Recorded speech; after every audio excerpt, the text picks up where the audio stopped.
चलो life process अगर पढ़ रहे हैं आप लोग, तो सबसे पहले इंपॉर्टेंट ये है कि आपको बेसिक्स आनी चाहिए। बात ही समझ में, बायोलॉजी का कब, इधर मत देखो, इधर लाइव चल रहा है, उधर ऑनलाइन, इधर इधर आई कांटेक्ट में, यहाँ इधर देखना है, इसीलिए हम इस से उधर कर रहे हैं। तुम्हारा नजर कहीं एक जगह अटकना नहीं चाहिए। इधर देख, तुम्ही को बोल रहे हैं, तुमको उधर बिठा देंगे, तब तुम्हारा कंसंट्रेशन ज्यादा बढ़िया रहेगा। ठीक है, तो ध्यान से सुनो। तो हम क्या बोल रहे हैं कि लाइफ प्रोसेस जो है, लाइफ प्रोसेस को समझने के लिए या बायोलॉजी को समझने के लिए सबसे पहले बायोलॉजी का बेसिक्स आना चाहिए। ठीक है, लाइफ प्रोसेस जैसे आप पढ़ोगे ना, ध्यान से सुनिए, लाइफ प्रोसेस जैसे आप पढ़ रहे हो, लाइफ प्रोसेस अगर पढ़ रहे हो, तो लाइफ प्रोसेस पढ़ रहे हैं तो सबसे पहले आपको ये जानना होगा कि कोई भी लाइफ जो है, कोई भी लाइफ जो है वो किससे है? सेल से। सेल का मतलब या एक लाइफ का मतलब मैं ये कहना चाह रहा हूं कि आप भी जिंदा हो, एक बड़ा सा प्लांट भी जिंदा है कि नहीं? हाँ, आप भी जिंदा हो, बड़ा सा प्लांट भी जिंदा है, भैंस भी जिंदा है, गाय भी जिंदा है, उसके बाद एक छोटा सा मुर्गी भी जिंदा है। मुर्गी के अंदर जो अंडा होता है वो अंडा, और वो अंडे के अंदर जो यॉक होता है वो भी जिंदा है। अब जिंदा होने की पहचान क्या है? जिंदा होने की पहचान, आप एक पेड़ को जिंदा कह रहे हो, लिविंग कह रहे हो, आप एक अंडा को लिविंग कह रहे हो, तो इस लिविंग को, लिविंग होने का पहचान कैसे पकड़ लिए तुम? कैसे पकड़े कि वो लिविंग? उसके अंदर कुछ प्रॉपर्टीज हो रही होंगी, नहीं हो रही होंगी? अरे बोलो, उसके अंदर कुछ प्रॉपर्टी हो रहा होगा तब ना उसको लिविंग बोलोगे आप। अरे हाँ या ना? है ना? तो लिविंग होने के लिए कुछ प्रॉपर्टीज होते हैं। क्या होते हैं?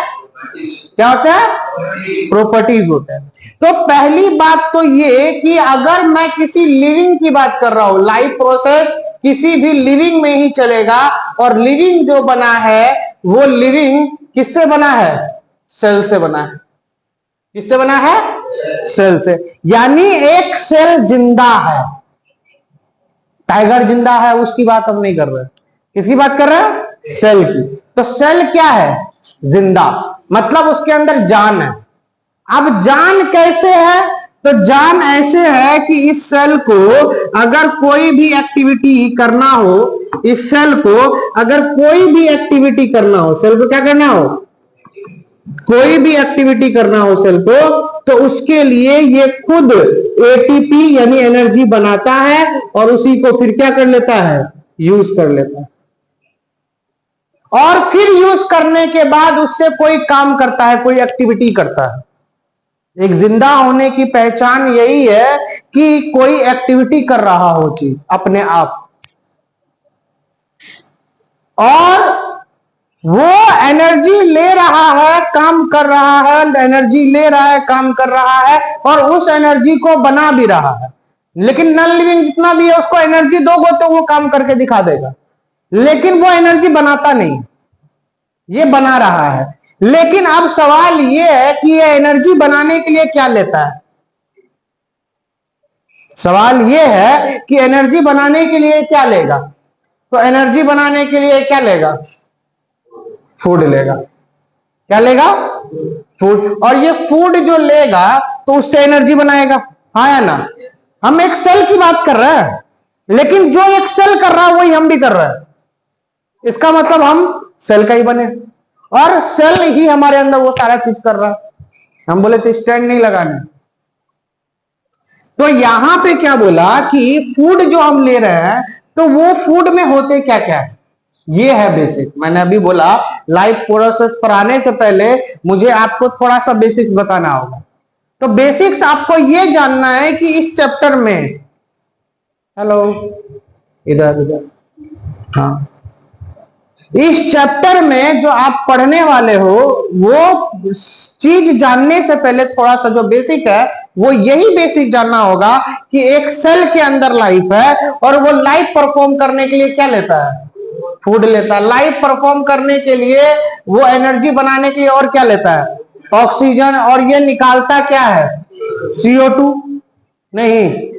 अब ये जो फूड इस सेल तक पहुंचेगा, फूड अब डिपेंड करता है कि ऑर्गेनिज्म कितना बड़ा है।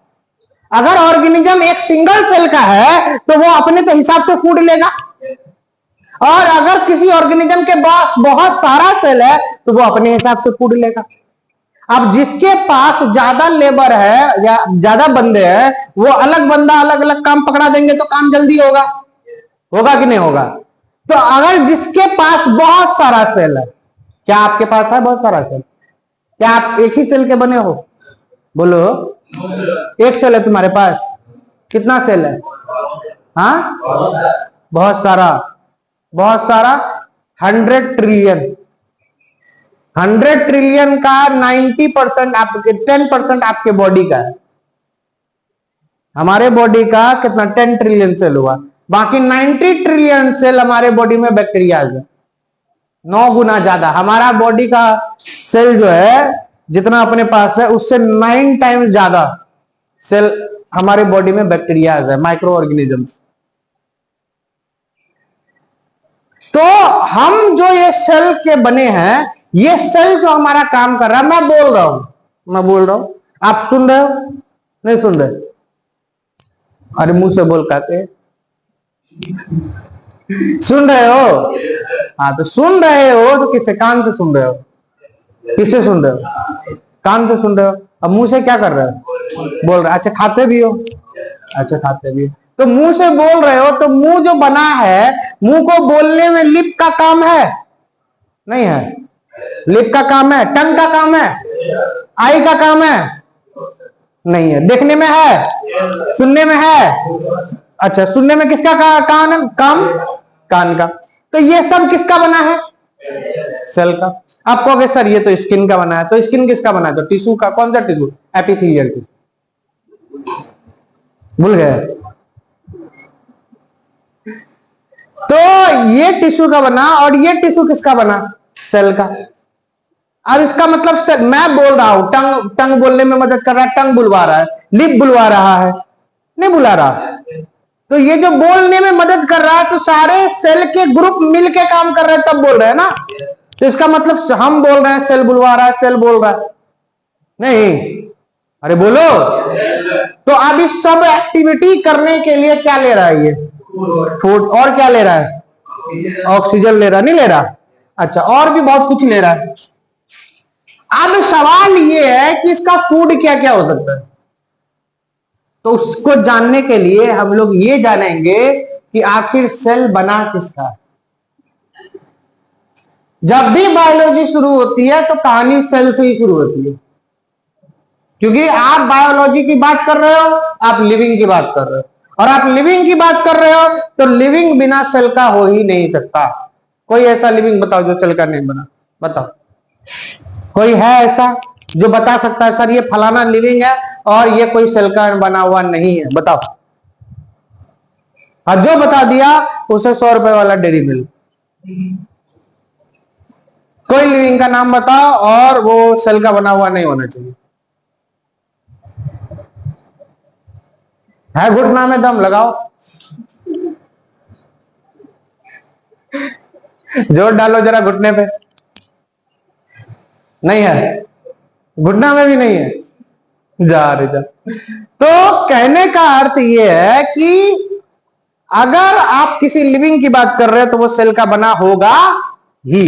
तो इसीलिए हमको सेल का एक्टिविटी का पता होना चाहिए ताकि बायोलॉजी अच्छे से समझ में आए। अब इस सेल को, अगला बात जानो। अब ये जो सेल बना हुआ है, समझोगे ध्यान से, ये सेल जो बना हुआ है, तो सेल बना हुआ है तो इस सेल के अंदर ये ऊपर वाला जो लेयर होता है, ये क्या होता है? Cell membrane. क्या होता है? Cell membrane. इसके पास अंदर में लिक्विड जो होता है, इसके पास अंदर में लिक्विड जो होता है वो क्या होता है? साइटोप्लाज्म होता है। ये साइटोप्लाज्म हो गया, ये साइटोप्लाज्म, साइटोप्लाज्म। अब ये जो साइटोप्लाज्म है, अगली चीज समझो। अब इस सेल के अंदर हम बात करते हैं कि सेल का जो ब्रेन होता है, न्यूक्लियस होता है। इसके पास, सेल के पास यहाँ पे एनर्जी बनाने के लिए कौन होता है? माइटोकॉन्ड्रिया होता है, माइटोकॉन्ड्रिया होता है, ठीक है। और इस सेल के पास इंफॉर्मेशन होता है जेनेटिक मटेरियल का, नहीं होता है? इसके पास डीएनए वगैरह होता है कि नहीं होता है? अच्छा, उसके बाद और बताओ, यहाँ पे ये सेल है, अब ठीक है, सेल के अंदर ये सारी चीजें हैं। अब इस सेल मेम्ब्रेन मुझे बता सकता है कि किस चीज का बना? कोई एनीवन? फॉस्फोलिपिड, फॉस्फोलिपिड, और भी बोलते हैं बाइलेयर, बोलते हैं। अच्छा, फॉस्फोलिपिड का बना है। और जानो, अब यहाँ पे माइटोकॉन्ड्रिया भी, यहाँ माइटोकॉन्ड्रिया को भी मेम्ब्रेन है कि नहीं है? बोलो, माइटोकॉन्ड्रिया को मेम्ब्रेन है या नहीं है? तो ये जो माइटोकॉन्ड्रिया का मेम्ब्रेन है, ये मेम्ब्रेन किसका बना है? फंस गए? बताओ, माइटोकॉन्ड्रिया का मेम्ब्रेन क्या बना? किसका बना? हाँ, ये भी बना है फॉस्फोलिपिड। यानी कहने का अर्थ यह है कि जितना भी मेम्ब्रेन बना, मेम्ब्रेन वर्ड आ जाए जब तुम्हारे पास, कौन सा वर्ड आ जाए? मेम्ब्रेन। जैसे ही मेम्ब्रेन वर्ड तुम्हारे पास आ जाए, चाहे वो सेल का मेम्ब्रेन, चाहे वो माइटोकॉन्ड्रिया का मेम्ब्रेन, चाहे वो न्यूक्लियस का मेम्ब्रेन, कोई भी मेम्ब्रेन, क्या बोला? क्या बोला? कोई भी मेम्ब्रेन की बात आ जाए तो वो किसका बना होता है? फॉस्फोलिपिड। लेकिन एक कमाल की बात बताए, मेम्ब्रेन ओनली फॉस्फोलिपिड का ही बना नहीं होता है। अगर हम बोले यहां पे,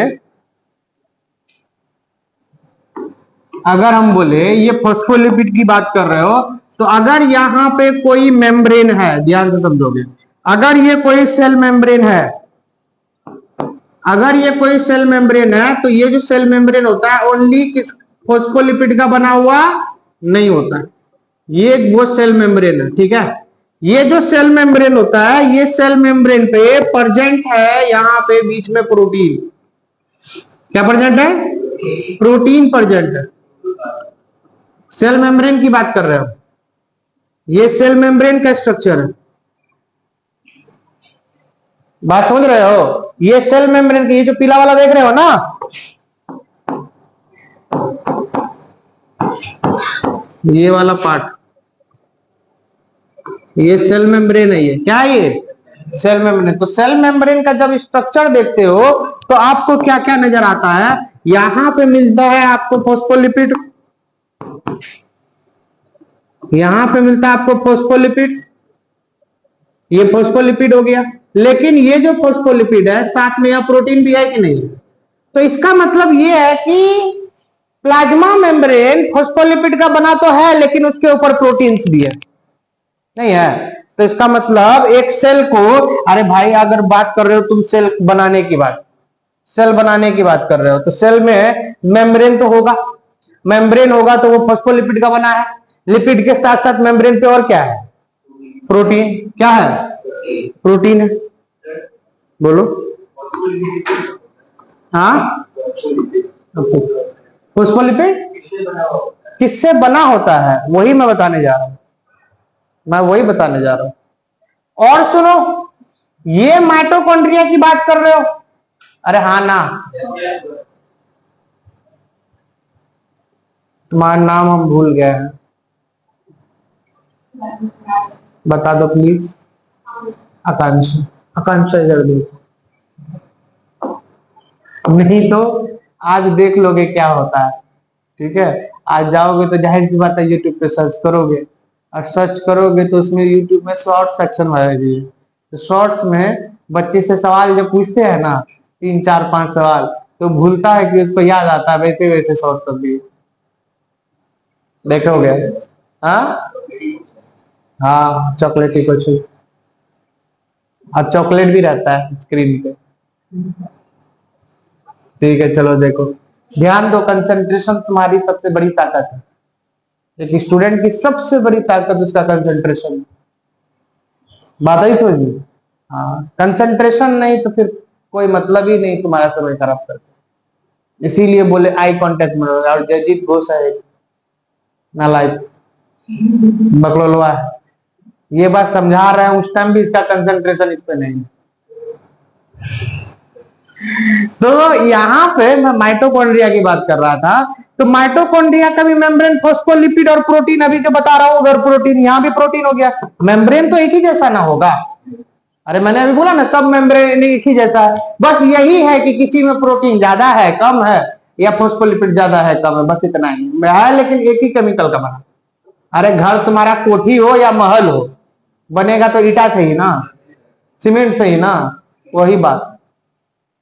तो अब इस माइटोकॉन्ड्रिया का दूसरा नाम कोई बता सकता है? हाँ एकदम सही, पावर हाउस ऑप्शन है कि नहीं है। अब सवाल यहाँ पे ये खड़ा होता है, इसको आपने 9th क्लास में power house of the cell क्यों बोला था?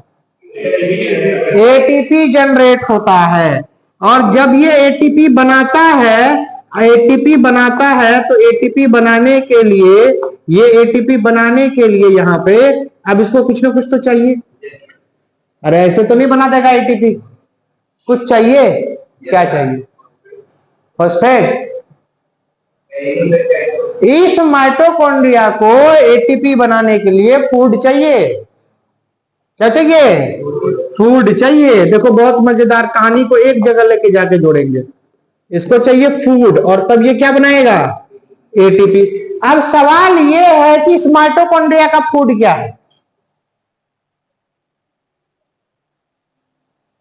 इसको कौन सा फूड चाहिए, या एक सेल को फूड क्या चाहिए एटीपी बनाने के? तो वही बात तुमको हम समझाना चाह रहे हैं।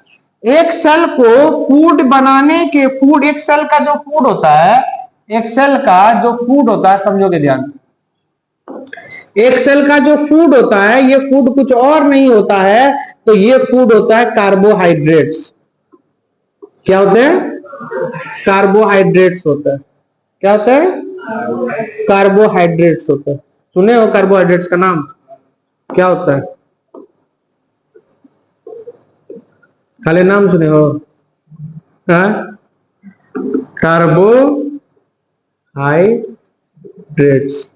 कार्बोहाइड्रेट्स क्या होता है?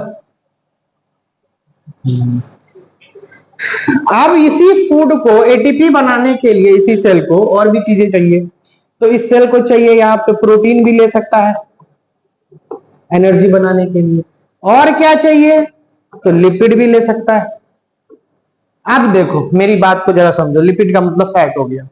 तो अब ये कार्बोहाइड्रेट, फैट, प्रोटीन, लिपिड, अब सेल में मेम्ब्रेन भी देख रहे हो तो किसका बना है? तो यहाँ पे तुम बोलते हो सर फॉस्फोलिपिड, तो फॉस्फो को अलग कर दो, फॉस्फो को क्या कर दो? अलग, और लिपिड को क्या कर दो? अलग। इसका मतलब लिपिड तो है ना लिपिड। अरे बगल में फॉस्फेट है, तो फॉस्फेट और लिपिड दोनों मिलके बना हुआ होगा, ये है फॉस्फोलिपिड का स्ट्रक्चर।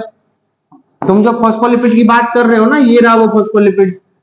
तो ये जो फॉस्फोलिपिड है, ये फॉस्फोलिपिड में लिपिड है और क्या है? फॉस्फेट। मेम्ब्रेन पे प्रोटीन है कि नहीं है? प्रोटीन, यहाँ एनर्जी भी बन सकता है प्रोटीन से, वो प्रोटीन से सेल मेम्ब्रेन भी बन सकता है। बोलो बोलो। अब देखो ये पूरा एटीपी बनाने में, ये फूड से एटीपी बनाने में हम लोग लाइफ प्रोसेस के अंदर ही घूम रहे हैं चारों तरफ। बता दे रहा हूं पहले, तुम ये मत बिल्कुल सोचना कि चैप्टर स्टार्ट नहीं हुआ है, बिल्कुल नहीं, गलती है तुम्हारी। क्यों? क्योंकि अगर मैं माइटोकॉन्ड्रिया के बारे में, फूड के बारे में, एटीपी के बारे में बता रहा हूं, तो इसमें लाइफ प्रोसेस का तुम्हारा एक टॉपिक हो गया लाइफ रिस्पायरेशन, एरोबिक, एनारोबिक, ये यहीं से टॉपिक कनेक्टेड है। बात आई समझ में? अगर मैं फूड की बात कर रहा हूं, कार्बोहाइड्रेट, प्रोटीन, लिपिड, तो ये जो बात करूंगा ये डाइजेशन में तुमको काम आएगा। स्टमक में क्या चीज का डाइजेशन होता है, मुंह में क्या चीज का डाइजेशन होता है, इंटेस्टाइन में क्या चीज का डाइजेशन होता है। तो ये मत बिल्कुल सोचना कि तुम अभी बेसिक पढ़े हो तो ये 12th का 10th का नहीं, ये सारा चीज तुमको आने वाला है और कुछ ही दिन में आने वाला है। अब मैं चाहता हूं कि जो भी तुम यहाँ चीजें अभी बता रहा हूं, अगर ये बात तुम पकड़ लिए, चैप्टर तुम महसूस करोगे, तुम चैप्टर को फील करोगे। फील समझने का दूर का बात है। तुम सोओगे, तुम्हारे पेट में खाना इधर उधर होगा, तुम समझ जाओगे कि क्या हो रहा है। इसीलिए बोला फील करोगे, इसीलिए एक एक शब्द जितना दे रहा हूं वो सब जरूरी है, बहुत जरूरी। समझे बात को? क्यों? क्योंकि मुझे पता है तुम्हारा बेसिक्स अच्छा नहीं होगा, मुझे ये बात पता है। तो जो बच्चा का 8, 9, 10 बायोलॉजी कुछ नहीं आता, बिल्कुल बायोलॉजी में कुछ नहीं, खाली एक सेल जानता है, तो उस बच्चे के लिए ये लेक्चर सबसे परफेक्ट है। जो 9th में बायोलॉजी बिल्कुल अच्छे से नहीं पढ़ा, 8 में नहीं पढ़ा, जिसको बायोलॉजी का स्पेलिंग आता है, उसको सेल का, उसको ये पता है कि लिविंग सेल का बना, बस इतना, उसके लिए बात ही सोच लो। तो इसलिए ध्यान से सुनो, हर एक एक चीज पॉइंट इंपॉर्टेंट है, क्योंकि मैं चैप्टर का ओवरव्यू दिलवा रहा हूं, ध्यान से सुनो। अब यहां पे मैंने क्या बोला, समझोगे ध्यान से। तो यहां पे फूड है, फूड लिया, माइटोकॉन्ड्रिया, फूड कार्बोहाइड्रेट हो सकता है, प्रोटीन हो सकता है, लिपिड हो सकता है, हम इसको अभी डिटेल करने वाले हैं कुछ देर बाद, ठीक है? यही चलेगा पूरा क्लास आज, ये तीनों पढ़ेंगे आज। अब यहां पे तुम प्रोटीन्स भी देख रहे हो, लेकिन यही प्रोटीन्स, मैं उसी प्रोटीन की बात नहीं कर रहा, यहां पे जो प्रोटीन है या सेल के अंदर जो प्रोटीन है, जरूरी नहीं माइटोकॉन्ड्रिया का ही प्रोटीन, सेल के अंदर भी कई प्रोटीन हो सकता है। यहां मान लो ये प्रोटीन, बात समझ रहे हो, ये भी एक प्रोटीन है, तो यहां भी प्रोटीन हो सकता है। तो मैं कैसे दिखाऊं, गंदा हो जाएगा। तो सेल के साइटोप्लाज्म में जो प्रोटीन्स है, सेल के साइटोप्लाज्म में जो प्रोटीन्स है, ये प्रोटीन से काम करते हैं, और वो काम क्या है जानते हो? प्रोटीन्स ये काम करते हैं, परफॉर्म कराते हैं कोई केमिकल रिएक्शन। क्या करवाता है? परफॉर्म क्या? Chemical reaction. ये प्रोटीन जो है क्या करवाते हैं? केमिकल रिएक्शन करवाते हैं, और इसी प्रोटीन्स को हम लोग क्या बोलते हैं? एंजाइम्स।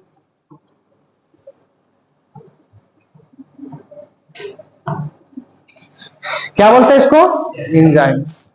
अब ये एंजाइम्स क्या करेंगे? तो हमारे बॉडी में हजारों तरह के एंजाइम्स, हमारे बॉडी में हजारों तरह के एंजाइम्स है, और सारे एंजाइम्स किस के बने हुए हैं? प्रोटीन्स के।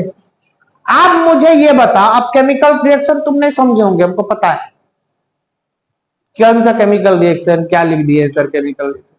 केमिकल रिएक्शन मतलब एवरीथिंग जो भी सेल के अंदर हो रहा है, चाहे अगर सेल एटीपी बना रहा है, ये माइटोकॉन्ड्रिया के अंदर एटीपी बन रहा है, एटीपी बनाने का बहुत लंबा स्टेप होता है, 20, 30, 25, 38 स्टेप ऐसे ऐसे होता है। एक ग्लूकोज को ही 10 स्टेप में तोड़ा जाता है फूड बनाने के लिए, एटीपी बनाने के लिए। तो ग्लूकोज को स्टेप बाय स्टेप जो तोड़ रहे हैं, उस हर एक स्टेप में एंजाइम काम करता है। एंजाइम नहीं होगा ये नहीं होगा। सेल को खुद को कोई प्रोटीन बनाना है, सेल को खुद को अगर कोई प्रोटीन बनाना है, ये सेल को कोई प्रोटीन बनाना है, कोई केमिकल रिएक्शन करना है, मान लो इसको यहां पे कोई भी प्रोसेस करना है, जैसे कि मान लेते हैं इसको कुछ बाहर भेजना है, कोई भी मॉलिक्यूल को बाहर भेजना है, फूड को, हार्मोन्स को बाहर भेजना है, मान लेते हैं किसको बाहर भेजना है? हार्मोन्स को। तो यहां जो ये इस चीज को भेजेगा, हार्मोन्स को भेजेगा, तो हार्मोन्स भी कहीं ना कहीं बना होगा सेल के अंदर। अरे बोलो, ये कहां से लाया होगा? फ्लिपकार्ट से ऑर्डर किया होगा। सेल हार्मोन कहां से लाया होगा? खुद ही इसके अंदर कहीं ना कहीं बना होगा। और जानते हो हार्मोन्स भी किसका बना है? प्रोटीन्स का। ये खुद भी प्रोटीन्स का बना है, लेकिन इसको बनाने में बहुत सारे केमिकल रिएक्शन चले होंगे। चाय बनाने के लिए रिएक्शन नहीं होता है? होता है ना? तुम दूध डालते हो, चीनी डालते हो, नहीं डालते हो? उसके बाद चाय पत्ती डालते हो, बन जाती है चाय, बन जाती है। अरे आपकी चाय बन जाती होगी, तुम्हारी बन गई? गैस जलाया था, ऐसे बन जाएगी चाय है? गैस जलाए थे तो जला दो, गैस जला दिए, चाय बन गई। हाँ, बहुत देर उसको क्या किए? हीट किए, हीट किए तो क्या हुआ? तो क्या हीट किए उसमें कार्बोहाइड्रेट्स तुम डाले? नहीं ना पता है कार्बोहाइड्रेट? चीनी। चीनी क्या है? कार्बोहाइड्रेट है भाई। क्या है? कार्बोहाइड्रेट। जो चीनी खा रहे हो चाय में डाले, चायपत्ती हीट किए तब ना वो कलर छोड़ा आसानी से। तो क्या एक केमिकल रिएक्शन तुम एक पतीला में किए, किचन पे यार गैस टॉप पे किए? नहीं किए। किए ना? तो वो केमिकल रिएक्शन के लिए तुमको प्रोसेस को हीट करना पड़ा, चीजें डालनी पड़ी, उसको घुमाना पड़ा, लेकिन यहां कुछ नहीं करना पड़ा। सारा काम एंजाइम कर रहा अपने आप। और वो एंजाइम किसका बना हुआ है? प्रोटीन्स का। सेल का दीवार किसका बना है? प्रोटीन्स का। सेल के अंदर इतने रिएक्शंस हो रहे हैं, कुछ बन रहा है, कुछ टूट रहा है, वो रिएक्शन करवा कौन रहा है? प्रोटीन्स करा रहा है। कभी कभी तुम्हारे पास कार्बोहाइड्रेट नहीं है, फिर भी एनर्जी चाहिए, किसका बना? बोलना। प्रोटीन्स का। बोलते रहो और तुमको बहुत दिक्कत होने वाला, तुम बोलो। ठीक। क्या नाम है आपका?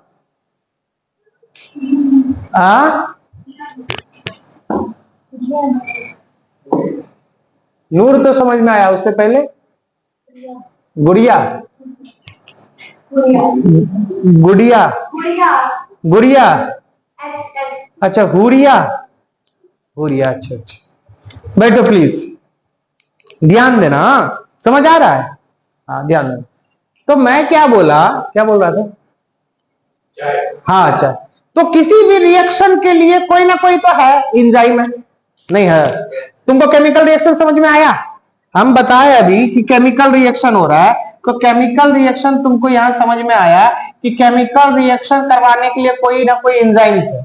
अब तुमको एक एग्जांपल देता हूं, ठीक? एक एग्जांपल बहुत अच्छा समझ में आया। अभी तुम एंजाइम को फील नहीं किए होगे, अब एंजाइम को फील करोगे तुम, ठीक? अब एंजाइम को बहुत बढ़िया से फील करने वाले हो, देखो कैसे फील करोगे। आप जो मैं जैसे मान लेते हम लोग सांस लेते हैं, लो सांस लिए, पकड़ के रखना, छोड़ना नहीं ना, और ये पकड़ के रखना, तो बकलोलवा सब छोड़ दिया, तो आप सांस छोड़ो, ठीक है? छोड़ो, छोड़े। तो सांस तुम लिए और छोड़े, और सांस जब लिए तो क्या लिए थे? कौन सा गैस? ऑक्सीजन। और छोड़े तो CO2, कार्बन डाइऑक्साइड। लेकिन कार्बन डाइऑक्साइड जानते हो आया कहां से? तुम जो छोड़े, ऑक्सीजन लिए, शरीर से कार्बन डाइऑक्साइड निकला, कार्बन डाइऑक्साइड निकला ना, वो कहां से आया? फेफड़ा में। तुम तो फेफड़ा को ऑक्सीजन दिए थे, फेफड़ा CO2 कहां से लाया? केमिकल रिएक्शन हुआ। पूरे शरीर में एक तत्व है जिसका नाम है ब्लड। क्या नाम है? ब्लड। वो ब्लड तुम जैसे सांस लिए तो वो ऑक्सीजन को जब पकड़ लिया और फिर वहां से वो मूव कर गया और लेके गया बॉडी के दूसरे पार्ट में, और वहां उसने वो ऑक्सीजन दे दिया। सारे सेल को ऑक्सीजन मिल गया, माइटोकॉन्ड्रिया को भी ऑक्सीजन मिल गया। उसने उस ऑक्सीजन और ग्लूकोज का इस्तेमाल करके एटीपी बना लिया, और जैसे एटीपी बनाया तो वहां से ऑक्सीजन निकला और कार्बन भी निकला, दोनों ऑक्सीजन कार्बन मिल गए, बन गया कार्बन डाइऑक्साइड। वो कार्बन डाइऑक्साइड अब सेल से बाहर निकलेगा, इस सेल से बाहर निकला। अब वो CO2 बाहर निकलने के बाद ब्लड में घुस गया। अब ब्लड उसको वापस सर्कुलेट किया लंग्स में, और यहां लाके उसको छोड़ दिया, और वो CO2 तुमने छोड़ दिया। लेकिन ब्लड जब CO2, ब्लड तो लिक्विड है, नहीं है कि सॉलिड है? लिक्विड, लिक्विड फॉर्म में। तो वो जो CO2 को पकड़ा ना, तो पकड़ने के टाइम में जब ब्लड से CO2 मिल रहा था, हीमोग्लोबिन प्लाज्मा में जब CO2 मिल रहा था, तो उसी टाइम एक केमिकल रिएक्शन हुआ CO2 को ट्रांसपोर्ट करने के लिए, ठीक? उस केमिकल रिएक्शन में कार्बन डाइऑक्साइड वाटर के साथ मिल जाता है, ठीक है? ये आउट ऑफ सिलेबस वाली बात है, आउट ऑफ सिलेबस वाली बात है, ध्यान से सुनो। CO2 प्लस H2O मिल जाता है, और मिलने की वजह से ये बनता है bicarbonate H2CO3, H2CO, CO3 minus, ये बन जाता है। तो ये जो बनता है बाइकार्बोनेट, इस केमिकल रिएक्शन को कराने में एक एंजाइम का रोल है। हम तुमको अभी एंजाइम का औकात समझा रहे हैं बस, और कुछ नहीं। हम ये डिटेल नहीं कर रहे हैं, डिटेल हम अपना सिलेबस भर ही रहेंगे। हम तुमको एक एक्स्ट्रा नॉलेज दे रहे हैं ताकि तुम एंजाइम का औकात अंदाजा लगा लो, ठीक है। एंजाइम का वैल्यू पता चल जाएगा तुमको। तो CO2 और H2O जो है ये होके बाइकार्बोनेट बनता है। तो इसमें एक एंजाइम काम करता है जिसका नाम है कार्बोनिक एनहाइड्रेज, ठीक है, कार्बोनिक एनहाइड्रेज, ठीक है। मैं पूरा नाम नहीं लिख रहा क्योंकि जरूरी नहीं है तुमको। ये एक एंजाइम का नाम है कार्बोनिक एनहाइड्रेज। ये 11th क्लास में बायोमोलिक्यूल में एक लाइन में लिखा हुआ है, ये नीट का क्वेश्चन है, तो ध्यान से सुनना। ये एंजाइम अगर नहीं है और यही काम करवाना है, ठीक है, CO2 को ब्लड के साथ घुलवाना है और बिना बिना किसके, एंजाइम के। नहीं समझ रहे हो ना, नहीं समझ रहे हो क्या बोल रहे हो? हाँ,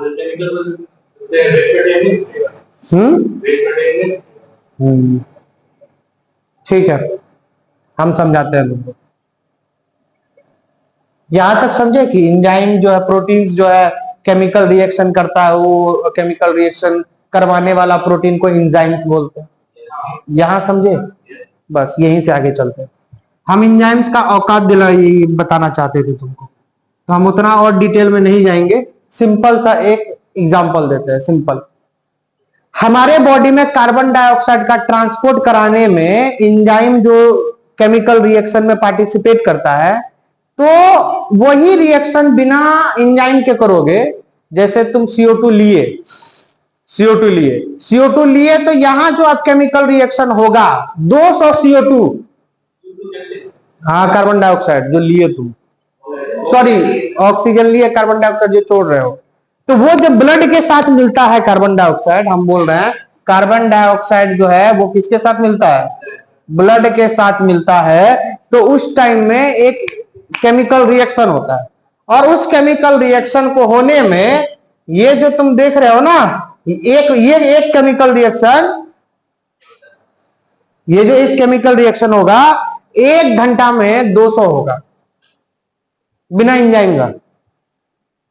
यही केमिकल रिएक्शन बिना एंजाइम के करवा दो तुम, CO2 का ट्रांसपोर्टेशन करवाओ तुम ब्लड में, और बिना एंजाइम का करो। क्या करो? बिना एंजाइम का अगर तुम ब्लड का CO2 का ट्रांसपोर्टेशन कर रहे हो, शरीर से CO2 को ट्रांसपोर्ट कर रहे हो एक जगह से दूसरे जगह, और बिना एंजाइम का, फिर नहीं समझा? उत्कर्ष तुम्हारा नाम है? हाँ, हम बोल रहे हैं CO2 का ट्रांसपोर्टेशन अगर बॉडी में करवा रहे हो और बिना एंजाइम का करवा रहे हो, तो 1 घंटा में 200 मॉलिक्यूल होगा। कितना में होगा? 1 घंटा में। ऐसा रिएक्शन 1 घंटा में 200 ही होगा, बिना किसका? बिना एंजाइम का। बिना एंजाइम का क्या होगा? 200 रिएक्शन। कितना देर में? 1 घंटा में, बिना इस कार्बोनिक एनहाइड्रेज का। ये रिएक्शन करवा रहे हो 1 घंटा में कितना? 200। लेकिन अगर ये रिएक्शन इतना स्लो होगा तो बहुत प्रॉब्लम हो जाएगी।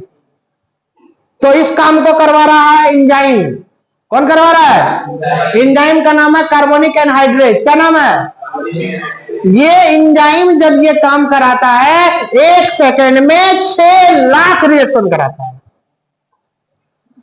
1 सेकेंड में 6 लाख, और बिना एंजाइम के 1 घंटे में 200 मॉलिक्यूल बनाता है। जरा सोचो कि बस एक एंजाइम के वजह से ये केमिकल रिएक्शन कितना फास्ट हो रहा है। और अगर वो एंजाइम नहीं होगा तो जितना आसानी से कार्बन डाइऑक्साइड ट्रांसपोर्ट हो रहा है बॉडी में, इतना आसानी से ट्रांसपोर्ट नहीं हो। अब समझा? पक्का? तो कहने का अर्थ यह है कि केमिकल रिएक्शन को आसान बनाने के लिए सेल के अंदर, इस सेल के अंदर जितनी भी प्रोसेसेस चल रही है, ये सेल खुद को जिंदा रखने के लिए, ये सेल खुद को जिंदा रखने के लिए चाहे जो प्रोसेस भी कर रहा है, कुछ भी कर रहा है, और उसको करवाने में एंजाइम का रोल है।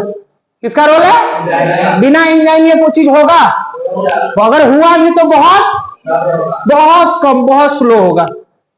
अब जैसे एक और एग्जांपल देते हैं, एकदम गांव वाला। मतलब आपसी बात वाला तुरंत समझ जाओगे। एक रोटी खाए तुम, एक रोटी रात में खाए, पचने में कितना टाइम लगा? आधा घंटा, 1 घंटा, 2 घंटा मैक्सिमम। और क्या 2 घंटा में 1-2 रोटी पच जाएगा तुम्हारा? अरे हाँ या ना? ऐसा तब पच पाया जब उस रोटी को पचाने के लिए तुम्हारे शरीर में इतने सारे एंजाइम्स हैं, तब खाना पचा 1-2 घंटे में। और अगर तुम बिना एंजाइम के वो एक रोटी पचाते तो आज खाते तो वो 52 साल बाद वो रोटी पचता तुम्हारा। तब तक तुम भूख से मर जाते। भूख तो नहीं लगता, शरीर का एनर्जी खत्म हो जाता जिंदा रखते रखते। अब पता चलता रोटी अभी पच रहा है,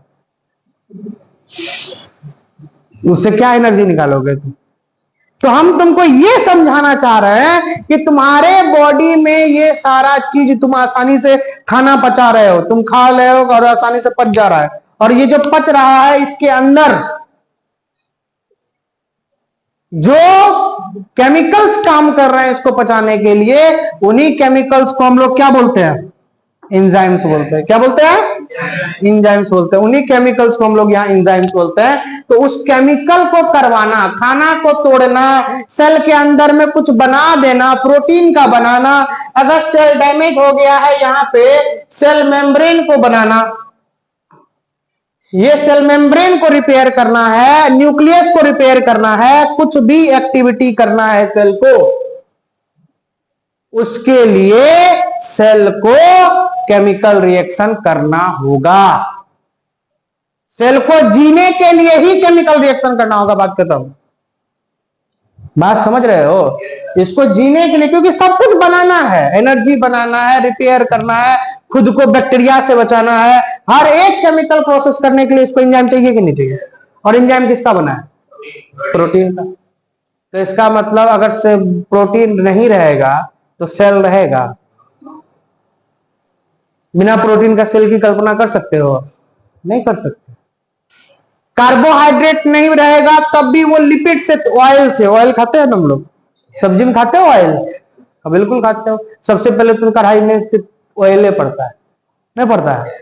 तो सब्जी, कोई भी सब्जी बनाओगे सबसे पहले तेल पड़ेगा उसमें। तो हमारे बॉडी, आप ऑयल खा रहे हो, आप फ्राइड आइटम खा रहे हो, जो भी खा रहे हो आप, तो वो ऑयल वाला चीज आपके शरीर में जा रहा है, तो उस ऑयल से भी एनर्जी होती है, लेकिन ऑयल से इतनी ज्यादा एनर्जी होती है कि आप उसका इस्तेमाल उतना करते ही नहीं, जितना करना चाहिए उतना नहीं करते। इसीलिए वो बॉडी में क्या होता है? जमा होना शुरू हो जाता है। समझे? हाँ। तो यहां पे क्या हुआ, समझो बात को। तो अब मैं तुम लोगों को एक बार वापस बताता हूं, रिकैप करता हूं सारा चीज।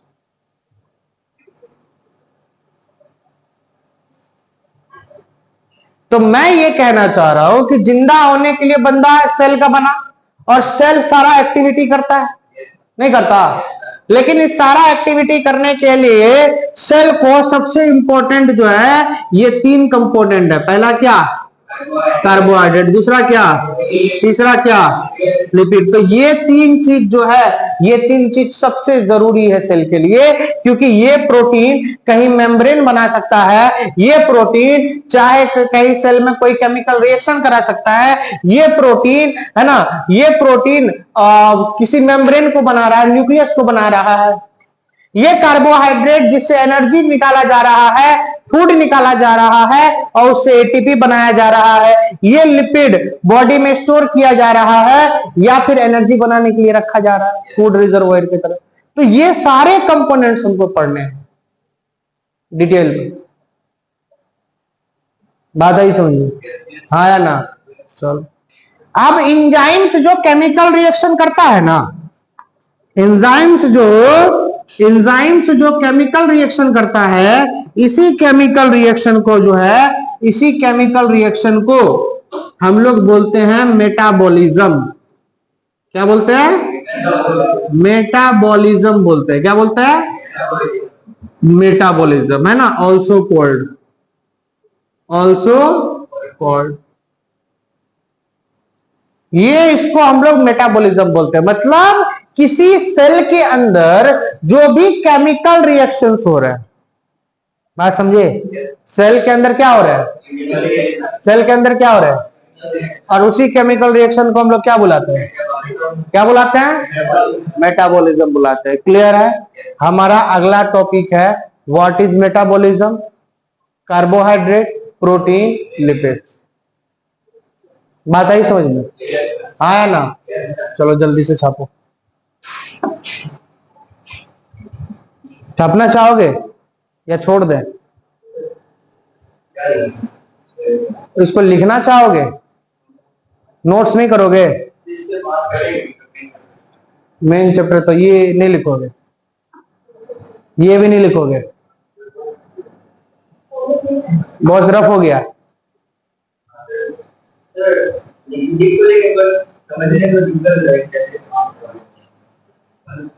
ये सारा पॉइंट्स जो है हम तुमको स्टेटमेंट में देंगे, ठीक है? ठीक है, अभी हम बोर्ड से हट गए, मोबाइल में मेरा रिकॉर्ड हो गया, ठीक है? स्क्रीनशॉट लेके हम ग्रुप में भिजवा देंगे, सबसे बढ़िया। ठीक है, ये सारी भी फोटो भी रहेगा और उसके बाद ये इसी के नीचे सारे वर्ड स्टेटमेंट में लिखे होंगे, ठीक है? इस सबको एक्सप्लेन किया हुआ होगा, समझ गए? रोज पढ़ाते जाएंगे, उसके बाद जो भी पढ़ाएंगे उसका स्टेटमेंट ग्रुप में भिजवा देंगे पीडीएफ के फॉर्मेट में, अपना लिख लेना, ठीक है? और अगर कुछ इंपॉर्टेंट लगे चॉकलेटी क्वेश्चंस टाइप्स तो लिखते चलना रफ कॉपी में, वो हम बोलेंगे नहीं, वो तुम्हारी जिम्मेदारी अपनी। तो यहां पे ये हो गया, ठीक है? आगे बात करते हैं। उसके बाद अब हम लोग बात करेंगे इन बायोमोलिक्यूल। अब जो भी करेंगे वो लिखना है, ठीक है? नोट्स में होना चाहिए, वैसे ये भी लिखना है। अब हम लोग बढ़ते हैं आज का अपना टॉपिक, लिविंग मॉलिक्यूल्स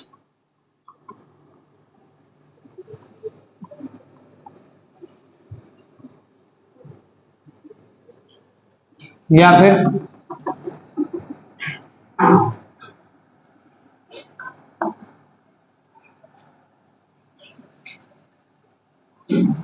बायोमोलिक्यूल्स।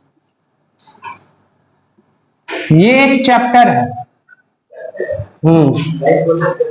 नहीं नहीं, ये 11th क्लास में एक चैप्टर है बायोमोलिक्यूल। चैप्टर तुमको नहीं पढ़ा रहे हैं हम, हमको बस तुमको मॉलिक्यूल्स के बारे में बताना। देखो मॉलिक्यूल्स, ध्यान से समझो, ध्यान समझो, सब समझने वाला चैप्टर है भाई, समझने वाला। ये जो बायो है इसका मतलब लिविंग हो गया, ठीक है? और मॉलिक्यूल्स तो भैया, मॉलिक्यूल्स तो आपको पता ही है मॉलिक्यूल्स क्या होता है, ठीक है? ग्रुप ऑफ एटम, ठीक है? अब यहां पे ये जो मॉलिक्यूल्स है, इसी मॉलिक्यूल्स में आया, अभी आया प्रोटीन्स, अभी आया लिपिड्स, अभी आया क्या? हाँ, कार्बोहाइड्रेट्स। अरे इन्हीं मॉलिक्यूल्स का तो सेल बना हुआ है, अभी हम नहीं बताया तुमको? सेल जो है वो लिविंग मॉलिक्यूल्स का बना हुआ है। अरे लिविंग को जिंदा रखने के लिए, अब तुम्हारा एक सेल को जिंदा रहने के लिए क्या चाहिए? नहीं चाहिए? अभी तुमको एंजाइम का वैल्यू नहीं बताया, बताया ना? प्रोटीन का वैल्यू समझ में आया क्या? अब लिपिड्स के बारे में भी बताया, लेकिन और डिटेल करेंगे। और कार्बोहाइड्रेट्स, तो पहले कार्बोहाइड्रेट समझते हैं। आप फोटोसिंथेसिस का नाम सुने होंगे, सुने हो? फोटोसिंथेसिस में क्या बनता है? फूड बनता है। कौन सा फूड? ग्लूकोज बनता है, स्टार्च बनता है, ये सब कार्बोहाइड्रेट्स, ठीक है? ये सब कार्बोहाइड्रेट। तो 3 बायोमोलिक्यूल्स है, उसमें पहला आ गया हमारा, पहला हम यहाँ पे पढ़ने वाले हैं। फर्स्ट में हम लोग प्रोटीन्स के बारे में पढ़ेंगे, दूसरा में क्या पढ़ेंगे? लिपिड्स, तीसरा पढ़ेंगे कार्बोहाइड्रेट। क्लियर है? क्लियर है ये बात? चलो बढ़ते आगे। अब यहाँ पे सबसे पहले हम बोलते हैं प्रोटीन्स के बारे में। किसके बारे में? प्रोटीन्स के बारे में। तो प्रोटीन्स क्या होता है, सबसे पहली बात तो समझो। यहां पे ये अगर मान लो कि ये अगर प्रोटीन्स है, ये पूरा बॉडी अगर क्या है, ये पूरा बॉडी क्या है? प्रोटीन्स है, प्रोटीन है कोई, ये क्या है? प्रोटीन, ये प्रोटीन है। लेकिन ये प्रोटीन एक छोटा छोटा यूनिट का बना हुआ है, इसका जो छोटा छोटा यूनिट है, प्रोटीन जो छोटा छोटा यूनिट से बना हुआ है, इसी यूनिट को हम लोग बोलते हैं क्या? Amino acids. क्या बोलते हैं? Amino acids. यानी मैं ये कहना चाह रहा हूं कि अगर इसको खोलेंगे, अगर इस स्ट्रक्चर को खोलेंगे, तो ये स्ट्रक्चर में मान लो यहां पे ये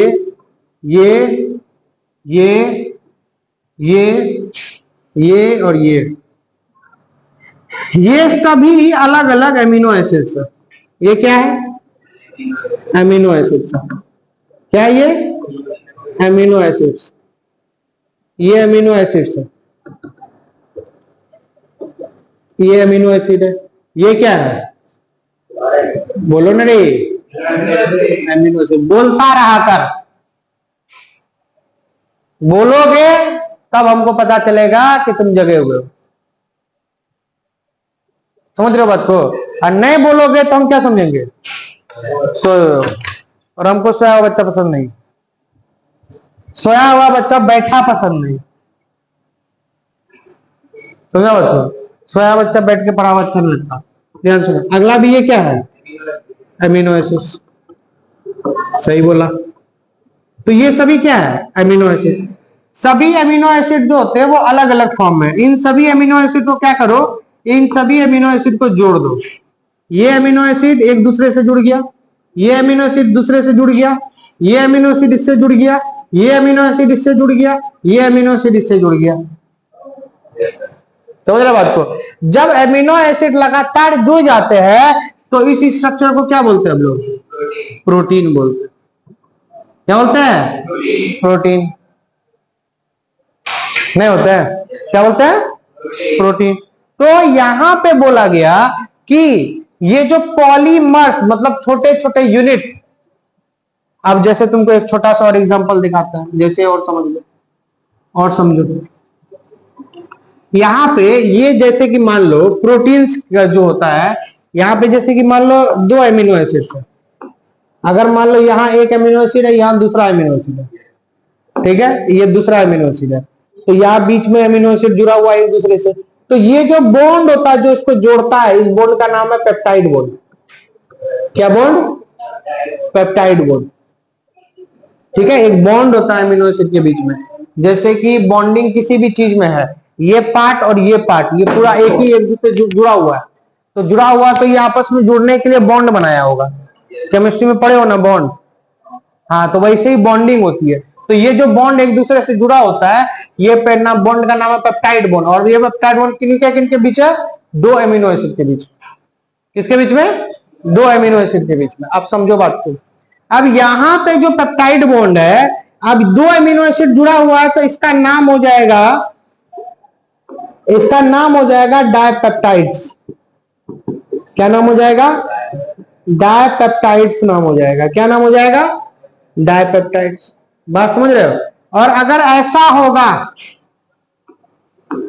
ध्यान से सुनो, पूरे का नाम डायपेप्टाइड्स है। जब बहुत सारा जुड़ जाएगा तो प्रोटीन, और दो तो है तो दो एमिनो एसिड है तो क्या बोल रहे हैं? डायपेप्टाइड्स। और दो से अगर ज्यादा हो, एक, दो, तीन, चार, पांच, छह, मतलब छोटा छोटा टुकड़ा में हो। ठीक है, जैसे कि मान लो यहां से टुकड़ा बना देते हैं, यहां से टुकड़ा बना दिए, तो इन छोटे छोटे टुकड़ों को, ओनली थ्री का नहीं बोल रहा हूं, हो सकता है ये टुकड़ा कितना का है? 10 का टुकड़ा हो, है ना? हो सकता है यहाँ 20 का टुकड़ा हो एमिनो एसिड का, 20 का टुकड़ा हो। बात समझ रहे हो?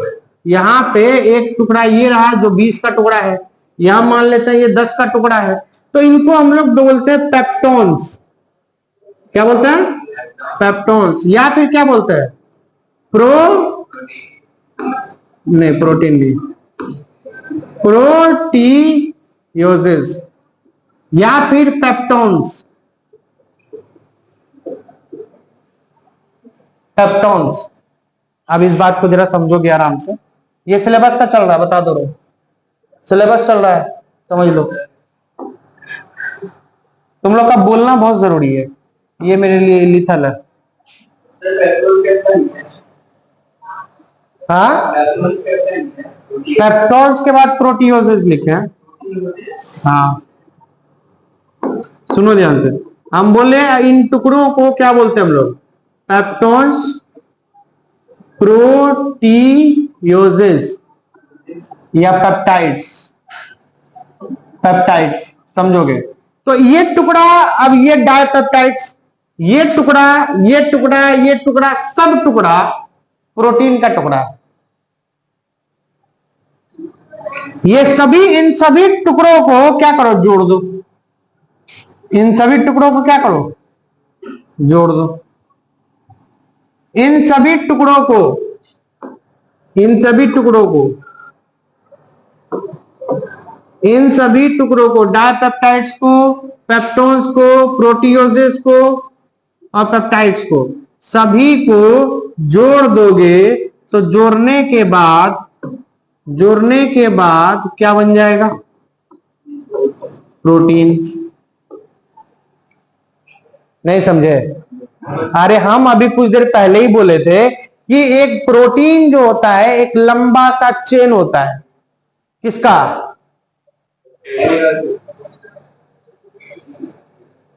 परी नाम है तुम्हारा? पलक। ये हमको याद आ रहा था, पी से ही नाम है तुम्हारा कुछ। पलक भी सही है, परी भी सही है। तो यहां पे मैंने क्या बोला? बच्चा सब समझा? मैं बच्चा सब समझे इस बात को? हम बोले कि प्रोटीन जो होता है ना, अगर मान लो प्रोटीन का एक ढेर बना है, एक प्रोटीन का क्या बना है? ढेर। उसको मारो ऐसे, उसको तोड़ो। जब उसको तोड़ोगे तो हो सकता है 2 का टुकड़ा अलग निकले, 4 का टुकड़ा अलग निकले, 8-10 का टुकड़ा अलग निकले। होता है ना ऐसा? तो उसी में कोई पेप्टोन्स कहला रहा, कोई प्रोटीओजेस कहला रहा, कोई पेप्टाइड्स कहला रहा, कोई क्या कहला रहा है? डायपेप्टाइड्स कहला रहा। हाँ, टुकड़ों के बेसिस पे कितना कितना का टुकड़ा है वो उतना डिटेल नहीं बता रहा, नहीं तो स्विच कर जाएगा तुम लोग का दिमाग। बात समझे? थोड़ा सा इंटरेस्ट भी बना रहे, इसीलिए ज्यादा डिटेल में नहीं जा रहा, नहीं तो तुमको भारी लगने लगेगा, और हम नहीं चाह रहे तुमको भारी लगे। बस हाँ हाँ हाँ, एक बहुत बड़ा चेन होगा तो वो प्रोटीन है। एक अमीनो एसिड तो अमीनो एसिड, हाँ अमीनो एसिड का, वो सारे अमीनो एसिड जुड़ जुड़ के प्रोटीन बनाते हैं। एक अमीनो एसिड का कोई रोल नहीं, वो एब्जॉर्बेबल फॉर्म में है, या तो वो बॉडी के अंदर डाइजेस्ट हो जाए, ब्लड के अंदर ट्रांसपोर्ट हो सकता है आसानी से, एब्जॉर्ब हो सकता है, किसी सेल के अंदर आसानी से जा सकता है। बात समझे? अगर तुम खा पी के बहुत एकदम तंदुरुस्त रहते, 10-15 फीट हाइट रहता तुम्हारा, तो इस गेट के अंदर आ जाते नहीं। बात समझे? तो इसीलिए एक छोटा सा टुकड़ा है उसको, आप देखो किसी घर को ट्रांसपोर्ट करना मुश्किल है कि आसान है? लेकिन ईटा को ट्रांसपोर्ट करना सिंपल सी बात है। घर का दीवार है तो वो प्रोटीन है। क्या है? प्रोटीन। और अगर निकाल दिए दीवार और निकाल दिए उसके टुकड़े ईटे, तो वो ईटा को क्या बोल रहे हैं? Amino acid. समझ गए?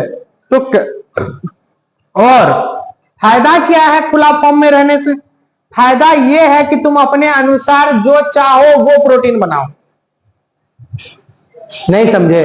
अब जैसे मान लो कि तुम्हारा स्किन है गोरा और तुम जाते हो धूप में, तुम्हारे स्किन में पड़ता है सनलाइट, तो सनलाइट वो स्किन, वो लाइट जो है, उस लाइट से तुम्हारा स्किन जो है बना लेता है एक प्रोटीन जिसका नाम है मेलानिन।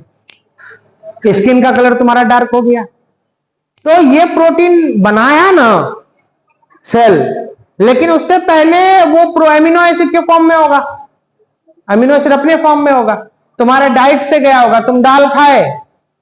नहीं खाया दाल? मीट खाए? चिकन विकन नहीं खाते हो?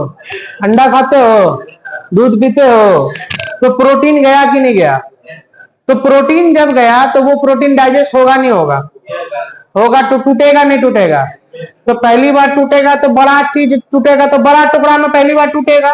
पहले किन टुकड़ों में टूटेगा? पेप्टोन्स, प्रोटीओजेस और पेप्टाइड्स। और तोड़ो, इनको भी तोड़ो, क्या टूटेगा?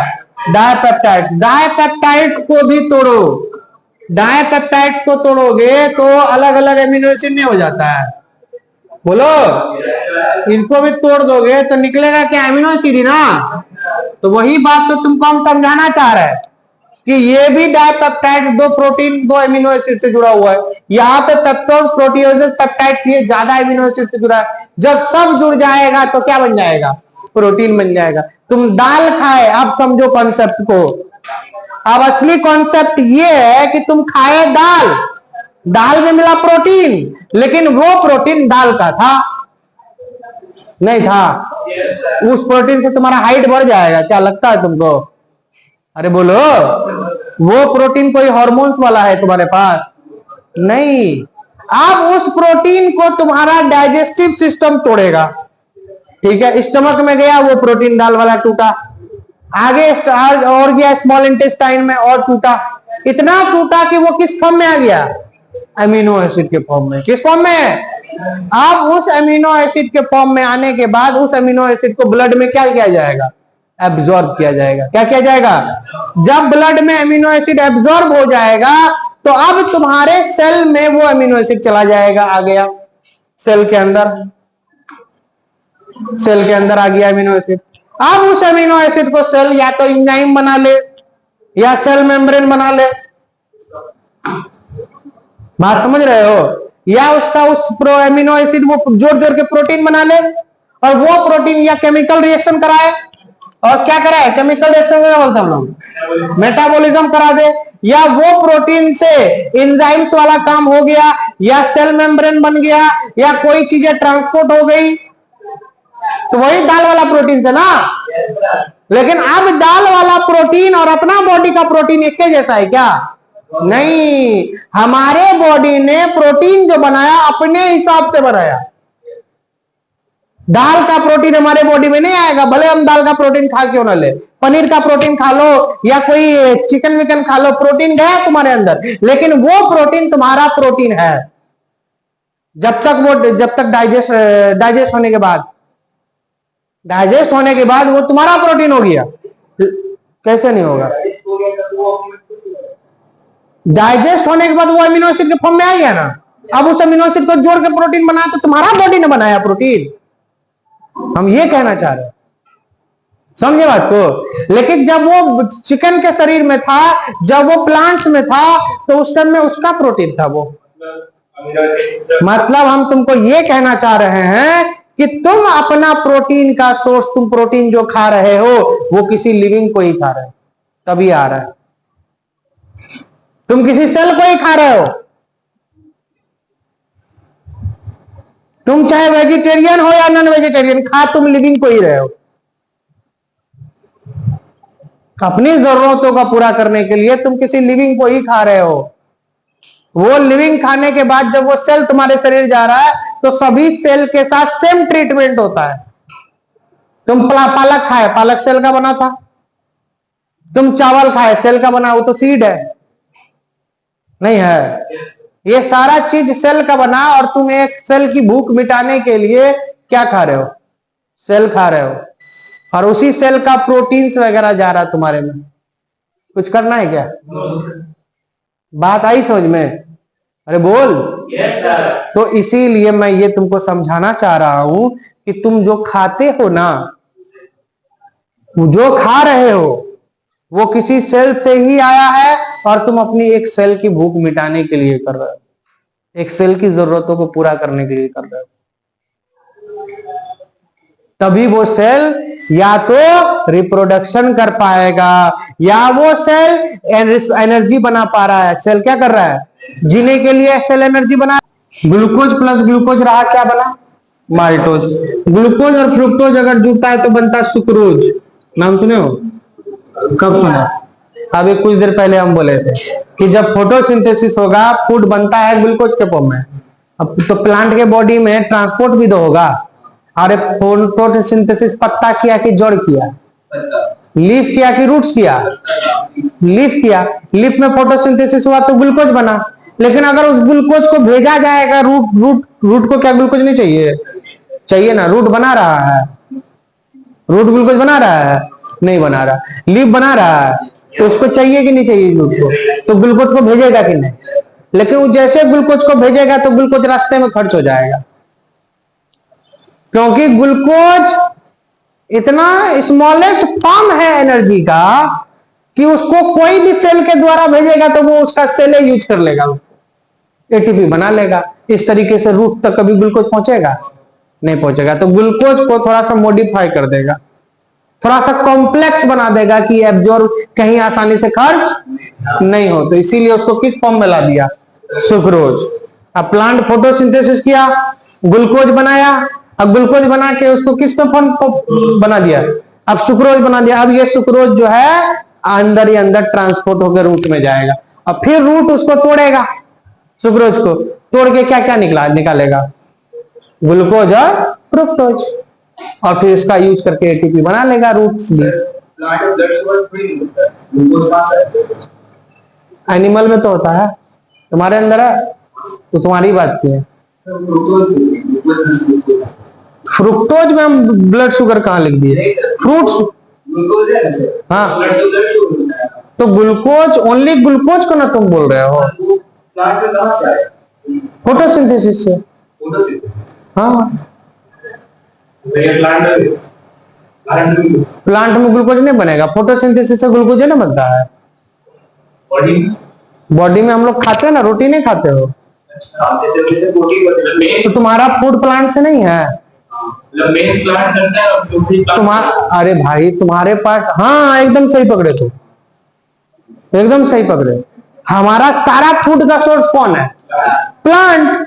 कोई ऐसा फूड है पर तुम जो प्लांट से नहीं खाती हो, जो प्लांट, अरे यार चिकन भी तो जिंदा रहने के लिए वो प्लांट चाहिए उसको। इस धरती पे प्लांट ही ऐसा है जो केमिकल एनर्जी को, फिजिकल एनर्जी को केमिकल में बदल देता है। लाइट एनर्जी का इस्तेमाल करके उसको ग्लूकोज बना दिया, फूड बना दिया।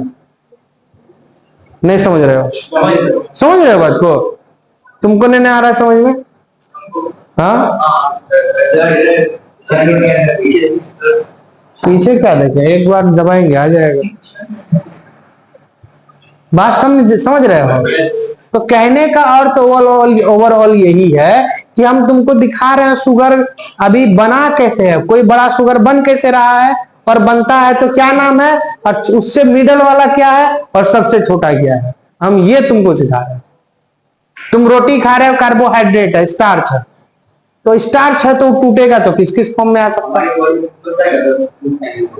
हाँ लेकिन वो स्टोर नहीं रहता, फ्रुक्टोज जल्दी डाइजेस्ट हो जाता है। मेल के पूरे बॉडी में कहीं, फीमेल के बॉडी में, फीमेल के बॉडी में कहीं पे भी फ्रुक्टोज नहीं होता है। अगर खिला भी देंगे उसको तो वो डाइजेस्ट हो जाएगा, यूज हो जाएगा, मतलब ग्लूकोज के फॉर्म में कन्वर्ट हो जाएगा, वो ग्लूकोज जाके एटीपी में टूट जाएगा। तो मतलब कहने का अर्थ ये है कि फीमेल बॉडी में ग्लूकोज जो है, फ्रुक्टोज जो है वो अपने फॉर्म में नहीं होगा, वो बदल जाएगा ग्लूकोज के फॉर्म में। लेकिन मेल के बॉडी में ओनली जो मेल का स्पर्म होता है, उस लिक्विड में, सीमेन जो बोलते हैं, उस सीमेन के लिक्विड में फ्रुक्टोज होता है। मेल के बॉडी में ओनली वही फ्रुक्टोज होता है। तो कभी कभी जब डॉक्टर टेस्ट करता है, रेप टेस्ट, अगर कोई एक्यूज है, अगर उसका पता लगाना होता है कि इसका रेप हुआ है या नहीं हुआ है, तो उस केस में उसके लिक्विड निकाला जाता है, वहां देखा जाता है फ्रुक्टोज है कि नहीं है। अगर फ्रुक्टोज आइसोलेट हो जाता है फीमेल के बॉडी से, इसका मतलब है कि उस फीमेल का रेप हुआ है। तो फ्रुक्टोज शुगर से ही होता है, और मेल बॉडी में फ्रुक्टोज शुगर ओनली सीमेन में होता है, स्पर्म में होता है। बात आई समझ में। तो ये है फ्रुक्टोज। फ्रुक्टोज तुम खा सकते हो, कोई दिक्कत नहीं है, शुगर ही है, खाते भी हो। अभी आम खाओगे मीठा लगेगा, फ्रुक्टोज की वजह से। और फ्रुक्टोज की एक खास बात होती है, वो बहुत ज्यादा मतलब खट्टा भी है, तो उसके अंदर हल्का सा नमक डालोगे तो रिएक्ट करके वो मीठा हो जाता है। कुछ कुछ फल खाना, जैसे अनानास, पाइनएप्पल, उस पर नमक छिटोगे और ज्यादा मीठा लगने लगेगा, होता है ना फ्रुक्टोज के कारण। चलो इसीलिए उसको फ्रूट शुगर बोलते हैं। और जानो, एक मिनट रुको ना। और ग्लूकोज, ग्लूकोज हो गया ना, ग्लूकोज फ्रुक्टोज हो गया, तो सुक्रोज। और ग्लूकोज और गैलेक्टोज, अगर ग्लूकोज गैलेक्टोज मिल जाता है, हाँ ग्लूकोज, अच्छा रुको ना, glucose plus galactose, glucose plus galactose अगर जुड़ जाता है तो क्या बनता है? लैक्टोज है। सुनो ध्यान से, लैक्टोज क्या बोलोगे? और लैक्टोज को मिल्क शुगर बोलते हैं। हाँ, ये लगता है कभी बताए हैं कि नहीं, तुम लोगों को शायद नहीं बताए होंगे। ये लैक्टोज मिल्क शुगर होता है, ऐसा कभी बताया? कुछ नहीं बताया। सुक्रोज जो होता है इसको बोलते हैं टेबल शुगर। ये टेबल शुगर ही जो है ना वो क्या है? चीनी है। चीनी का स्पेलिंग गलत है। माल्टोज को बोलते हैं माल्ट शुगर। माल्ट शुगर बोलते हैं। ठीक है, तो ये सब डाइसैकराइड है। माल्टोज क्या है? डाइसैकराइड। सुक्रोज क्या है? डाइसैकराइड। लैक्टोज क्या है? बोलो। डाइसैकराइड। तो ये सारी चीजें हैं। तो तुमको ओलिगोसैकराइड समझ में आया? ओलिगोसैकराइड में डाइसैकराइड समझ में आया? जब दो शुगर जुड़ जाएगा तो क्या बोलेंगे? डाइसैकराइड। और जैसे कौन कौन सा हो गया एग्जांपल डाइसैकराइड का? Maltose, sucrose, lactose. माल्टोज किन किन शुगर से बना? Glucose plus glucose. बोलना है तुमको नोट, नहीं बोलेगी पीट देंगे हम। माल्टोज कौन कौन सा शुगर से बना है? Glucose plus glucose. सुक्रोज किससे बना है? लैक्टोज किससे बना है? Lactose plus glucose. हम बोलेंगे बताओ तो मिल्क शुगर कौन है? मिल्क शुगर कौन है? लैक्टोज किससे बना है? हम बोलेंगे सुक्रोज कौन सा शुगर है? Table sugar. और किससे मिलके बना है? Glucose plus. हम पूछेंगे माल्ट शुगर कौन है? माल्टोज शुगर किस किस से बना है? Glucose plus glucose. समझे बात को? ग्लैक्टोज ये सब इंटरचेंजेबल होता है, चेंज होता है एक दूसरे का। मेटाबॉलिज्म करके केमिकल रिएक्शन करवा के एक फॉर्म से दूसरे फॉर्म में बना दिया जाए। हाँ, ब्राउन शुगर मूवी देखा है, वो लोग का नशा वशा कुछ वाला होता है, उसको ब्राउन शुगर बोलते हैं, लेकिन वो शुगर नहीं होता, ये शुगर। चलो आप सुनो ध्यान से। अब आती बात पॉलीसेकेराइड की। अरे ध्यान से, हाँ हम समझ रहे हैं टाइम हो गया, ये बात सुनेगा तभी छोड़ेंगे, टाइम लगाएगा नहीं छोड़ेंगे, अभी नहीं छोड़ेंगे, तब 10 मिनट बाद छोड़ेंगे। चाहते हो 2 मिनट में छोड़ें या चाह रहे हो 10 मिनट में? पॉलीसेकेराइड में यहां पे आ गया क्या? तो यहां पे आ गया स्टार्च। तो पॉलीसेकेराइड को डिफाइन करोगे तो मैनी शुगर। क्या बोलेंगे? बहुत सारा शुगर जब एक साथ मिलेगा, बहुत सारा शुगर में क्या? बहुत सारा मोनोसेकेराइड। मैनी मोनोसेकेराइड्स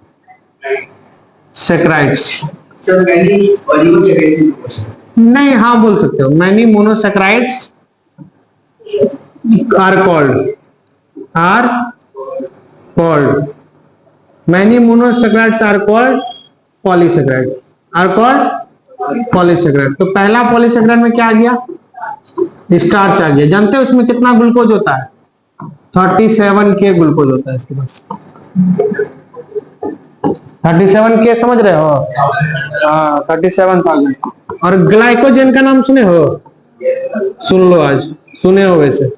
ग्लाइकोजन ये हमारे बॉडी, ये जो स्टोर फूड होता है स्टार्च, ये प्लांट का स्टोर फूड होता है। ये किसका है? Store food of plant. Plant का स्टोर फूड कौन है? स्टार्च है। कौन है रे? और ग्लाइकोजन का ग्लाइकोजन किसका स्टोर फूड है? तो ये स्टोर फूड है एनिमल का, स्टोर फूड ऑफ। हाँ बोलो। क्यों नहीं करता है? कागरोच तो, हाँ तो टूटेगा तो किसमें टूटेगा?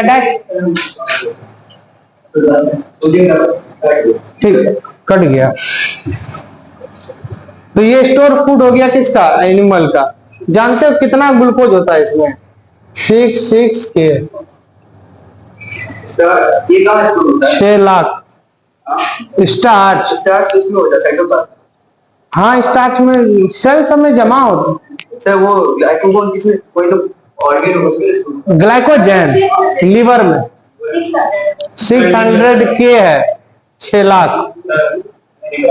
लिख लो।